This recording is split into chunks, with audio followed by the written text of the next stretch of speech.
throw is like throwing a rock. Oh. And that right there was a horn catch.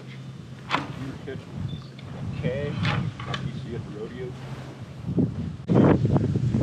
Roping heels. By the time you'll have somebody rope like I did, somebody will be with this is also with me. You'd roll it good. Yeah, I've seen it.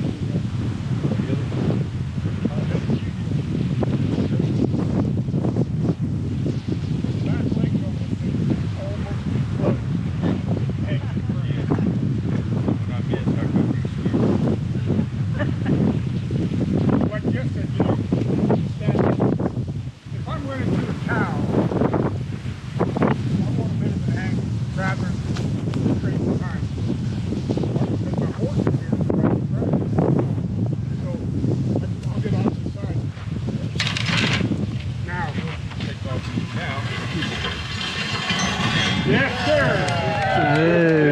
I am so glad that worked that good. Good handle, too.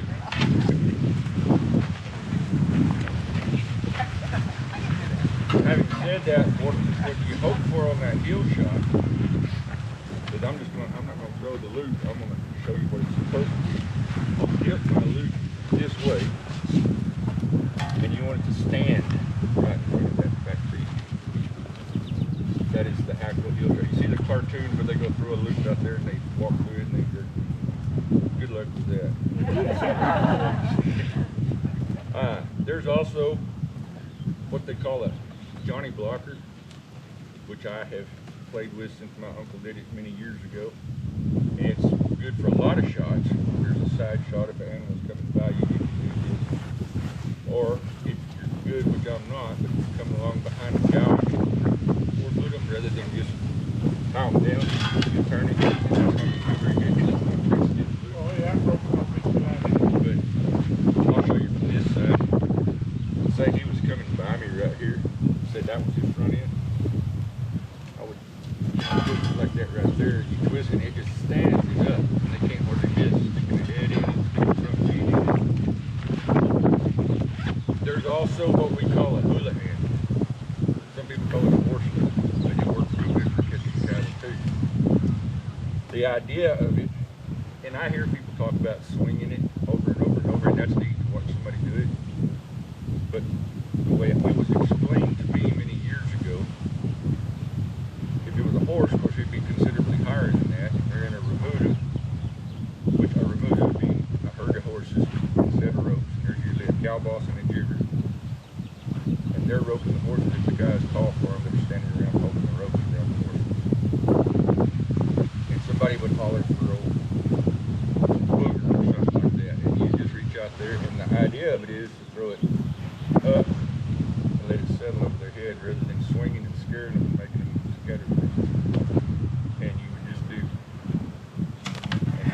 And you're looking at, like he just did, one swing. You know, that's what you know, you can sit and watch them go like that, but you're defeating your purpose.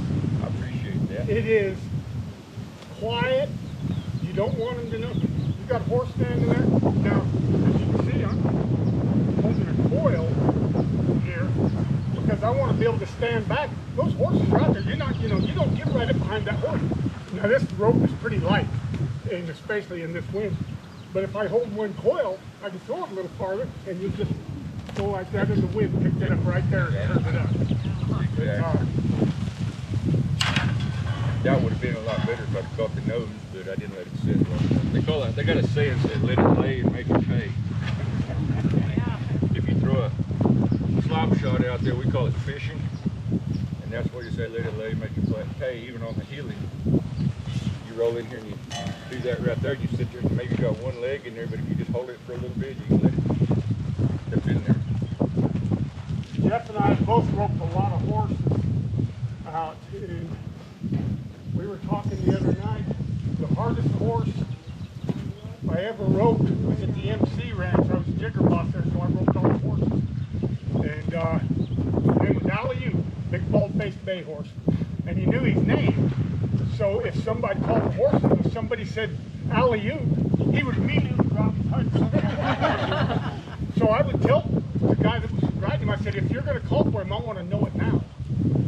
And those horses, you can ask Jeff, they get in the ropes, and you can go in, and what you do is you just go and slap the ground one time with your rope, and boy, they line up, and they have a particular spot that they want to be. Alley-oop is always third from the end. Always. He would knock horses out of the way. Chestnut, but Yeah. Oh, chestnut. chestnut. And they'd stay. And so if somebody said they wanted alley-oop, I'd go and I'd slap the ground, and as he was fighting for a spot, I'd be facing this way, and I'd turn and rope it. And if I missed a shot, I was going to be there a long time. Because he would. I mean, he just did his thing. And boy, it makes him damn hard to rope. And it's extremely interesting. It's one of the coolest loops in the world, and I've seen people talk about it for years. I knew a handful of people, Pat King, Scott Lawson, Frank Darrow, Rancho, my president for about a year, and another guy I mentioned to you, Melvin Fox, in Texas, and probably countless. But they say to do this, and that's right. This is a good thing to do. Come around, that's the good. But those guys, Melvin Fox told me if he was on a horse, he said it's pretty dang hard to come from over here and do that. So I just, he was a hero of mine, so I wanted to do what he did. I wanted to imitate him. And if you're right here, you just approach right there and miss, you know. I'm starting to think this thing would appreciate doing this. You know, when I was just at the barn, I stood on this side of the barn, I had another rope, a heavy rope in my hand, but the wind's not blowing down there. So I stopped and went over and grabbed this, because it's easier on my shoulders a little bad. So I'll get that light rope, because the wind's not blowing. Yeah. Yeah. Right. So, you know, like Jeff was talking on, if you're a horseback, you know, now, I mean, right here, if you're roping calves, is almost the ideal shot. Because they're standing, and as long as you don't have to swing your rope, you just go like that. Yep. And it's, what's that? By the same principle, it's also great for catching calves. Yeah. Yeah, in a branding pen, you know, you don't want to, I hate it when I see people. Yeah, you're just stirring up the cattle. You're stirring up your cattle, which is running weight off your cattle, which is the name of the game. Yeah. Which, with certain pins of cattle, can tear your pins down. Exactly. And in certain crews, the boss says, get out until you learn to rope. Another thing, when you drag what we call dragging calves, you ride in there in a lot of these places. The calves are pretty small. A lot of people just heel them and drag them. Just ride in there quietly and heel them and drag them to the fire. And then there's usually two guys sitting there branding. But if you get to drag, you'll see these guys go right at the start. There's calves all over the place standing here waiting to keep you calm. And these guys will go to the back and they're stirring the cattle up from the start. And I've seen guys get jerked out of the pen for that too. But a lot of the time what they'll do, say that cat's just standing there like a lot of baby cats do, just right in there with a side on, which is different than when I was talking about dipping it this other way to catch them from behind.